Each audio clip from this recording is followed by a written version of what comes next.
This is the game of life. Well, actually, not really. In fact, this isn't even a review or comparison of the game of life such as I wanted to do.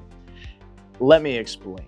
I normally compare vintage versions of classic board games to modern versions of classic board games to see what's changed and what stayed the same in the interim. However, in this instance, when I was trying to source a modern version of the game of life to compare it to the Milton Bradley 1960 edition, I received this unbranded Counterfeit. Now, I was trying to order this Hasbro edition, and this is actually the package that was pictured on the retailer's website, including the little Hasbro brand logo. But as you can see, the closer you look at the package, the more you'll notice some subtle differences on this clever forgery. Now, what's funny is I actually opened this live on one of my live streams the other day, and I did not know at the time that it was not actually Hasbro. So as I was opening this, I couldn't believe my disappointment. The level of carelessness in its construction is surprising. Now, that being said, once I took this apart, put it together, and had a look at all of its components and its rules, it's a perfectly viable, perfectly playable version of life. However, it differs quite significantly from the actual brand name Hasbro edition. However, it's very clear that whoever designed this was meaning to hoodwink the buyer. And it shows. I mean, every possible corner that could be cut. So I thought that it would be really cool once I got the actual version of the game that I was trying to buy to do a brief comparison to the Counterfeit. So let's have a look at the Hasbro game of life versus this Counterfeit from, I don't even know. I know it's made in China, but there is no brand name. Now, we ordered this from a retailer online, and it was fulfilled by a third-party seller that works with that retailer. So I don't necessarily want to blame that retailer, but I just found this fascinating. It was definitely an interesting scenario. Right away, when we're looking at the game box, this thing is super, super light, cruddy corrugate. I mean, it started popping apart right away when I was opening it up. Now, just for ease and with everything that I have on the table, I'm going to show you some close-up photos so you can scrutinize it yourself. But this is actually a cruddy printed corrugate box. The glue was put on very sparsely and very haphazardly. So when I first opened it, there were streamers of glue all over the components inside. Now, this has a vacuum-formed plastic tray for all of the components. Now, this is where it got interesting, is when I opened it up, that vacuum formed tray was so lightweight and the plastic was so cruddy, it had just started to shatter and crack everywhere. So there were little bits of black plastic all over this, and there are still tiny bits. It's almost like dusty bits of black plastic shards all over this spinner, which, by the way, this just feels super cheap. The actual, this little fin here, this catch that determines your number, is some sort of weird mismatched pink plastic, very similar to the plastic used on the pink figurines. But it's just surprising how much plastic was used, but how much plastic they tried to save by making it as lightweight as possible, to the point where, you know, that's a problem for me. I have an issue with waste, and one thing that you can do that really contributes greatly to waste is making a subpar product that will not last and will only fill up a landfill. And this is one of those scenarios where this is surprisingly playable, but the quality is so poor. When I was opening this up, and actually when Mrs. Old Crappy Couch was looking at it too, because I was actually, I had her inspect it to look about doing some repairs before the review video, because we weren't sure if maybe this board game just got kicked around quite a bit before we got it. But she opened it up. She had the same sentiment I did, is this is the first time I ever opened a game where I felt like the person who put everything in the box and put everything together just hated me as the end customer. Just hated me. It felt like, here's your freaking game, man. Have fun. You know, so that in mind, as I went through everything, there's a lot that went into the design, because they clearly wanted to try to skirt copyright law. They wanted to skirt copyright law so much that actually, when I was looking through the rule book, which, I mean, I don't know if I should run this like a regular comparison or not, you know, box, whatever. I don't think it's worth it. With a counterfeit, I don't think you guys really care that much. We're going to go through some of this to see the differences, but this isn't one of my regular episodes. Right away okay, so first off, the rules, here's the interesting thing. The Counterfeit edition has a trifold kind of brochure with the rules on it. Again, no branding anywhere. It's sealed paper, full color print. It is not full bleed, which means that the color does not go to the edge. Now, interestingly enough, the Hasbro edition is full bleed unsealed paper in sort of like a square. This is a non-traditional size here. This is like an 8.5 by 11. This one, I don't know what this is. I haven't measured this out. You don't get them square like this, but full bleed, unsealed paper. So I thought that was interesting is the print quality, even though it's unsealed, is better on the Hasbro edition. But at first glance, this sealed paper trifold brochure style would definitely convince you of the quality. So there are some things that they did right. I'm surprised they didn't go hard on the box, to be honest. I would have figured that the box would have been something that would convince a buyer right away of the quality of product and then go lighter weight with the components. That being said, when I get back to they wanted to skirt copyright, so this edition of the game has vacation cards. There are spots where you can pick up a vacation card and it'll say things like New York trip. It shows a picture of the Statue of Liberty, kinda, but it says New York trip, and then it'll say instructions for you to follow. So like, for instance, spin the wheel, and if it lands on red, get 30K. If it lands on black, get 50K. But there'll be a little review of the destination. I didn't know this till I saw this note here on the vacation spaces. But for instance, this review says, we rode the ferry to Liberty Island, then took an amazing tour of the Statue of Liberty. Okay, sounds nice, sounds innocuous. Here's what raises my eyebrow is on this, on the manual, when it highlights the vacation spaces, the instructions are, when you land here, you get to take a vacation. Take the top vacation card from the deck, read it out loud, and do what it says. Keep the card until the end of the game. It's worth money. Special note, vacation reviews depicted are fictional. Any resemblance to actual events or reviews is coincidental.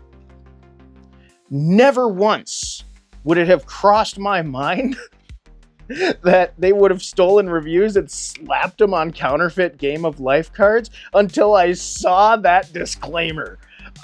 I'm dying because I was going through here looking to see if there's anything at all unusual, and all these vacation cards are just, you know, hey, I went to Niagara Falls and accidentally dropped my camera down the falls. Oh, well, you know what I mean? Most of it's relatively tame, but because they have that note and because of the unscrupulous nature of producing a counterfeit board game to begin with, I immediately think that the manufacturer here, who, judging from all the evidence, probably wasn't an English speaker to begin with, went online and found some reviews that they just copy pasted, and they took like the simplest ones. So either way, it's really funny to me that they have that note because there's no brand name on here. I don't know how you would track down the manufacturer. Like everything about this box and the manual and the board kind of obfuscates who made it, while at the same time tries very hard to look like the Hasbro Life. I mean, right down, you can't deny when you look at the choices of font, the choices of color, the way the art on the front of the box is balanced with the car in the corner, with the sign in the corner, with the cutout.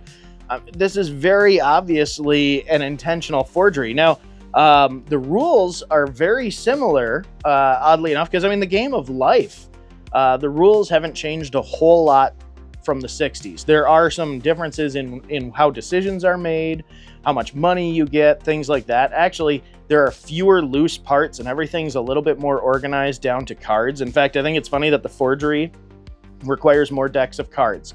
If you're playing the regular Hasbro, you get 3 decks of cards: house, career, and action cards. This, you've got action, you've got career, you've got college career. They separate those.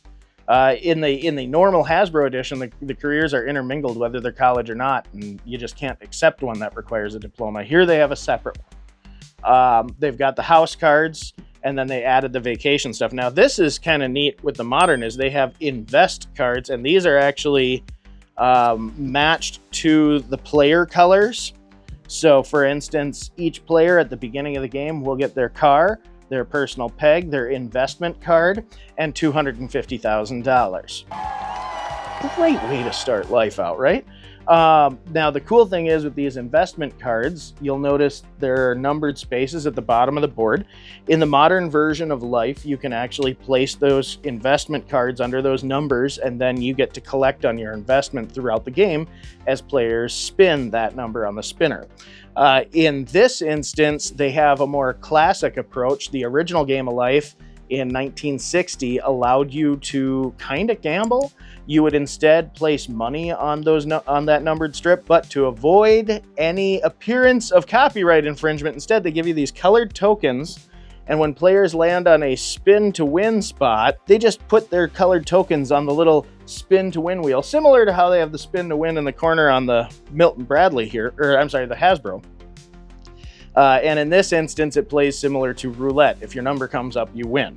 And that's actually much more similar to the original game. Now, surprisingly, most of the other differences that I noticed had to do with the art. I thought it was kind of interesting that the art on the knockoff is much busier, and this board is very flimsy and thin. This is thin. I've seen Hallmark cards thicker than this board. I kind of had a laugh at it. The plastic, like I've beaten this dead horse. The plastic's really flimsy, but the interesting thing about the art is it may be AI, but I don't think so. It doesn't actually feel AI. It feels like a little bit of effort went into this. But what's funny is the board is designed to be viewed from all sides, as though the light source is from each side of the board. So when you're looking at the Hasbro edition, the light source is coming from this corner here, and the perspective of all the things that are happening on that board are as though the player is sitting right here and looking up. I mean, for you on camera, that would be, I don't know, this is to the left. So the player's looking to the left, but essentially the source of light and the perspective is all from one direction. It looks really wonky. That's the thing, is sometimes when you see these products, the thing that tips you off is that they get perspective on art wrong. So this looks really wonky, having all the perspective towards the center of the map. And so you'll notice there's actually, to account for that, a sky in the center of the map. So in this instance, you could imagine that, like, this is the game of life on a flat earth, and this is the game of life on a hollow earth? I don't know. Because nothing about this insinuates that it's round. I mean, aside from the metaphor of spinning. I don't know. So we'll have fun with the conspiracy theories later. I mean, geez, even I have a little black plastic shard from that vacuum-formed little container caddy in here just laying about. I mean, those tiny bits of plastic got everywhere. So I thought this was fascinating. This is a playable game. The rules work.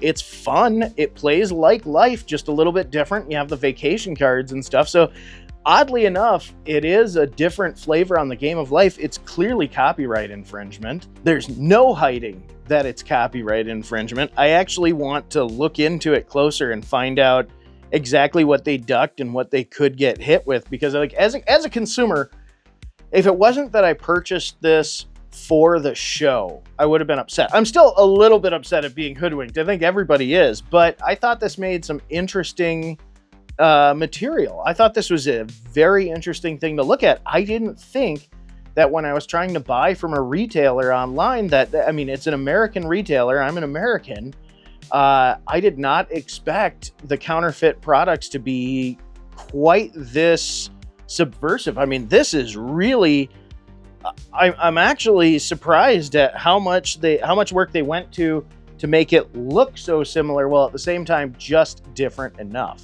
That's impressive. Frustratingly impressive, but impressive.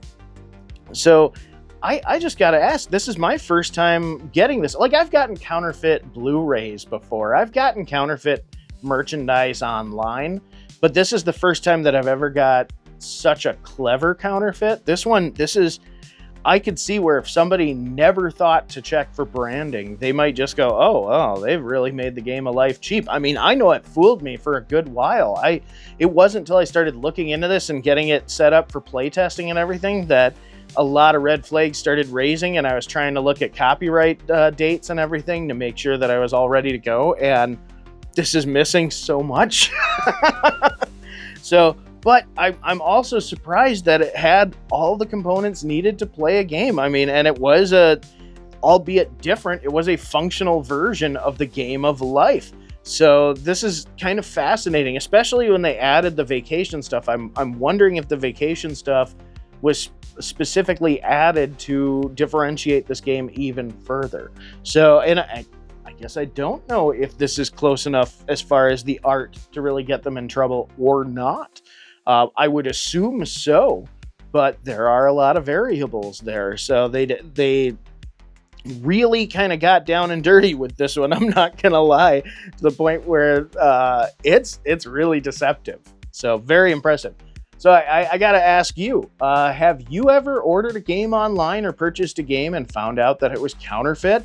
How did you know? What tipped you off? I'd be interested to hear your stories.